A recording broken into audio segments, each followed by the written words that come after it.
thonë mua gradën. Ti te nuk jas grada zh.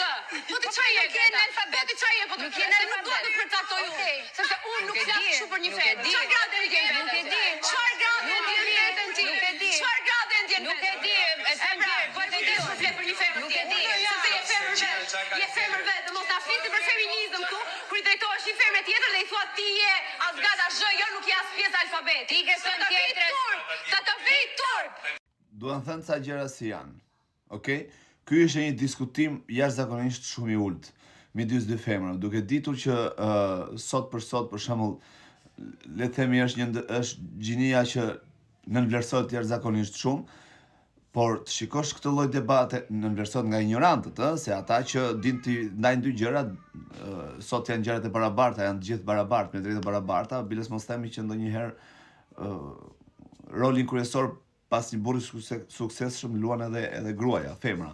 Por ajo që dua të them unë në këtë lloj diskutimi vëre një mendje madhësi se tani mund ta kam antipati për inën se duroj dot vëlla, po tani kjo s'më bën ta them dot këtë opinion drejt, e kupton? Tani kjo çupa tjetër ka një mendje madhësi jashtëzakonisht madhe, ka shfaqur, mund të jetë vajzë mirë ose mund të jetë sjellur mirë apo të ketë bërë çfarë të doj, por ka një mendje madhësi shumë të shpifur. Të ulësh dikë tjetër të ngresh veten është jashtëzakonisht e tmerrshme aty në atë format. Se ndryshe e shikojmë ne dhe ndryshe e perceptojnë ata aty brenda.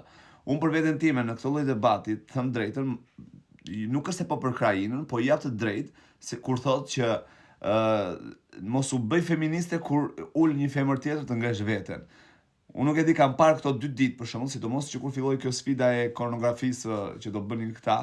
Ina e prishi atë, është strategjia e saj e lojës, arriti qëllimin, binte të anullonte televotimin dhe shumë mirë është strategji lojtari, është pjesë e lojës, pa dëmtuar njeri në moral. Është dëmtoi lojën e vëlla se fundja fare atë gjë ka bërë dhe Kristi, me timi realist, ka prishur shumë sfida e shumë gjëra në lojë. Kështu që, por mënyra se si i drejtohet Greta Inës është shumë e ulët. Dëgjosh dy femra, për shembull, të dëgjosh një femër kur ul një femër tjetër për të ngritur veten ose për të dukur mirë, ti thuash që nuk je as grada zh dhe nuk ka pas alfabeti, as fjalori, nuk ka fjalor që të kap ty, është për mua është e ulët. Greta mund të jetë si mund të jetë, po ka një lloj arrogance, ka një nuancë arrogance nga dje deri sot, domethënë që kur u hap kjo sfida, edhe sidomos tani mbasi që u prish dhe loja, ka një lloj arrogance. Nuk po them se u drejtoi, mund të ish drejtuar edhe në një vajzë tjetër, por duke qenë se inën është ajo, le të themi që këto gocat më shumë duan ta çokasin për shkak të historisë si hyri ajo aty brenda dhe sjelljeve që ka bërë ajo kundrejt banorëve, disa të hishme, disa të pahishme, por në këtë rast për shembull Greta po gabon shumë. Unë për veten time, siç e thash, mund të kem antipati, por kur bëhet llaf për një opinion dhe për një mendim për sa i përket situatës aty brenda, duhet të flasim drejt. Kështu që Greta për mua e ka humbur komplet diskutimin këtu dhe vlerën e komplet debatit dhe diskutimit që patën këto dyja. Ajde, çao, mirë pafshim.